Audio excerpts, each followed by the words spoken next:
All right. So Eubanks posted that video of him in the hospital, and it looks terrible. It looks terrible, and I hope he makes a full recovery. Naturally, you don't ever want anybody's health, do you know what I mean, fighter's health, to be in trouble and going through a tough time. So I hope he makes 100% recovery. And like he said, he won't be back to boxing until he makes 100% recovery. And I hope he stays true to his word. Now, what I will say is this. It's a bit weird to post this video. First of all, in the press conference after the fight, he says, "I'm not here to make any excuses. This is Conor Benn's moment." Cool. He alludes to going through a madness in the lead up to the fight, but doesn't confirm anything because this is Conor Benn's night. Fast forward, there's now a video of him in the hospital going through it. I think he's having a endoscopy, if that's the right one, where it looks like there's a tube about to go down his throat to go and inspect for whatever they're looking for. Now, again, I hope he makes a full recovery, but at the same time, it's like, bro, like what? How many parts of the narrative do you want to control, bro? It's like the lead up to the thing is, look, I'm having to make this weight and da-da-da-da-da, and I'm the victim in this scenario. And then it's like afterwards, I'm not going to say it, but then here's the video. It's like, if you're going to give us this information, tell us everything then.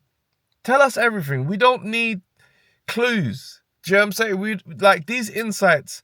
I just don't know if it's helping the case, because really what's been the shining fact in all of this is that Eubank Sr. was 100% correct about this weight. And, there's been conversation about Conor Benn and how he responded to the potential rehydration limit fighting Lewis Crocker for the IBF title, right? And he's like, nah, I'm not really keen on the rehydration. And on one hand, you say hypocrite. On the other hand, you say, well, this is a man that's just not going to say yes to everything. Do you know what I mean? Eubank Jr. saying yes to these terms. Bear in mind how much this has affected him. He said yes to 157 pounds, bro. Could you imagine what Eubank would have looked like on the scale for 157? These are things he agreed to. Do you see what I mean? Like, at some point, the accountability has to kind of lead the narrative on this. And it sounds like a harsh kind of thing to say, but it's like I'm looking at what Eubank's doing and I'm like, I get it. You're a tremendous salesman. You're a great personality. I've rooted for Eubank to win a title because I just know it would be absolutely chaotic scenes with Eubank with one of the respected titles around his waist. The IBO just never had that feeling. Do you know what I mean? I don't know if 20 years from now the IBO is going to be respected, and that's not to say that it's disrespected. It's just not treated as one of the main bodies. Anyway, I digress. I'm looking at this thing and I'm like, Eubank has kind of spun. He's done a great job in the whole lead up, but in defeat, it never has the same feel. Playing these games and kind of these antics. Like, if you're gonna suggest that you've been going through it, you don't want to make it be an excuse. Okay, cool. You want to reveal it at some point, then reveal it. Then don't post you on a hospital bed and having all this footage of, like, what are we supposed to do with that? You fought Conor Benn. You beat him before at these same terms. And for some weird reason, you agreed to those same terms for the rematch. I mean, it's a lot of bad decisions in a row. That 157, I believe, was the reason that Liam Smith was able to come in there and knock him out. Do you know what I mean? Well, get a stoppage or whatever it is. I just don't think he's managed his career effectively at all. Eubank Sr. was 100% correct in the statements of he's not a 160 fighter to start with.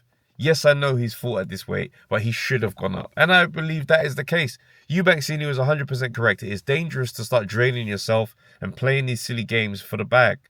Now, my thing is, if you've done something so egregious to yourself for the money, kind of sitting on the victim side of the narrative is kind of weird to me, because no one told you to sign for 157. Which is nuts. No one told you to sign for 160 twice. So, I don't know, man. I don't know. I just look at this and I think to myself, this might be one of those moments where you should just don't post this stuff. Do you know what I mean? Give it a year or however long until you're coming, back into the ring. Sit down with Stephen Bartlett again and have another one of them conversations, and then you give us the details there.